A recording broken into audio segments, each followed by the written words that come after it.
ሰላም የፌስቡክ የቲክቶክ እንዲሁም ደግሞ የዩቲዩብ ቤተሰቦቻችን እንደምን አላችሁ? እኔና ሊዲያ ደህና ነን፣ እግዚአብሔር ይመስገን። ያው ከእናንተ ውጪ የማዋየው ሰው የለኝም ታውቃላችሁ። የሚደርስብኝንም ነገር እያንዳንዱን ነገር ለእናንተ ነው የማወራው። ምክንያቱም ለኔ የቅርብ ቤተሰቦቼ እናንተ ስለሆናችሁ ማለት ነው። ዛሬ ዕለተ እሁድ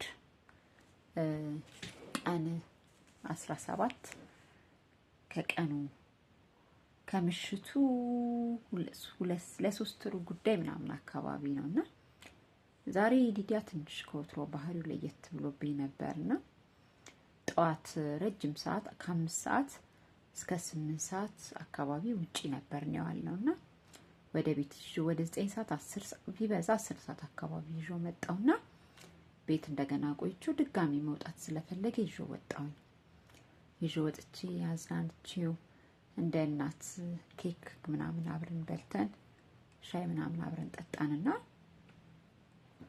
መኪና እንድማቀው ሰው ነበረ። እሱ ደውዬለት እሱ መጥቶ ወሰደንና መጣን ወደ ቤት። ልክ ወደ ቤት መተን ቤት ግባ በቃ ከመኪናው አልወርድም አለኝ በአጠቃላይና እጅግ በጣም አስቸገረኝ። በጣም ይጮሃል፣ መኪናውን በር ይዞ እንትን ይላል። በአጠቃላይ በቃ ወደዚህ ቤት ግን መግባት አልፈለገምና በጣም ከአቅሜ በላይ ሆነ።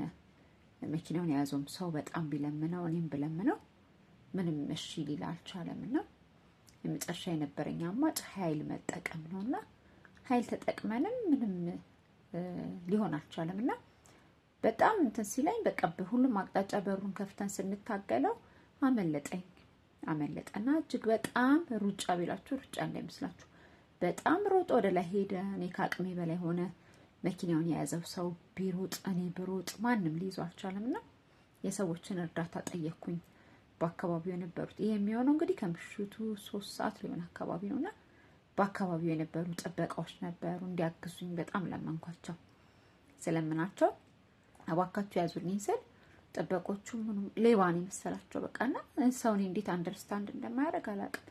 ሌባ ነው ብለው ቅጥቅጥ አርገውት በዱላ በያዙት ዱላ ልጁን መተውት ሲሮጥም ወድቋል። ትንሽ አገጩና እጁ አካባቢ ተጎድቷልና እኔ ሰው እንዴት ነው አንደርስታንድ የማያደርገው? የሚያወራ ልጅ የማያወራ ልጅ አይታይም ወይ? ሲይዙትም ከያዙትም በኋላ እንዴት አይናገርም? እንዴት ይሮጣል? እንዴት አያወራም ይሉኛል። ማውራት አይችልም እያልኩ ነውና እንግዲህ አሁን ትንሽ እንዲረጋጋልኝ ብዬ በቀዝቃዛው ምናምን አጠርኩትና አሸኩለት። ይሄው አገጭን ቁስሉን ማየት ትችላላችሁ። ይሄው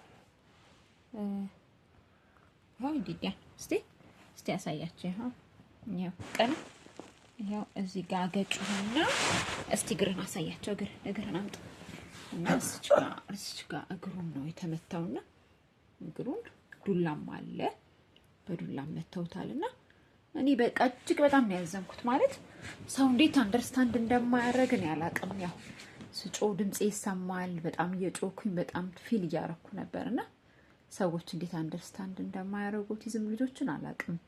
እባካችሁ በአካባቢያችን የምትገኙ ጥበቃዎች እያንዳንዳችሁ በቃ በማህበረሰቡ በአጠቃላይ እንደዚህ አይነት ልጆችን ስታገኙ በተለየ መንገድ ትሪት ማድረግ ብትችሉ እንጂ ወይ ወደ ዱላ ወደ ሌላ ነገር ባንሄድ እላለሁ። እንግዲህ ለዛሬ ደግሞ እስቲ ማስተላልፈው መልእክት ይሄ ነው። ያሳዝናል። ብቻ ያለንበት ነገር ከባድ ነውና እግዚአብሔር ይመስገን ትንሽ ተረጋግቷል። አሁን ይሄን ይመስላል። እንግዲህ ያው ያላችሁ እናንተ ስለሆናችሁ ለእናንተ ነው የምነግረው። ሌላ ያው የኔ ነው የምለው የቅርብ ቤተሰብ እናት፣ አባት ወይንም እህት ወይንም ወንድም ስለሌለ ያው እናንተ ናችሁ ያላችሁ ለእናንተ ነው የምነግረውና ይሄን ይመስላል። እስቲ ወደ እግዚአብሔር ጸልዩልኝ። ሁላችሁም በእምነታችሁ እግዚአብሔር እንዲያግዘኝ አቅም እንዲሰጠኝ ጸልዩልኝ ስል ይህን መልእክት አስተላልፋለሁ። እግዚአብሔር ባርካችሁ። ደህና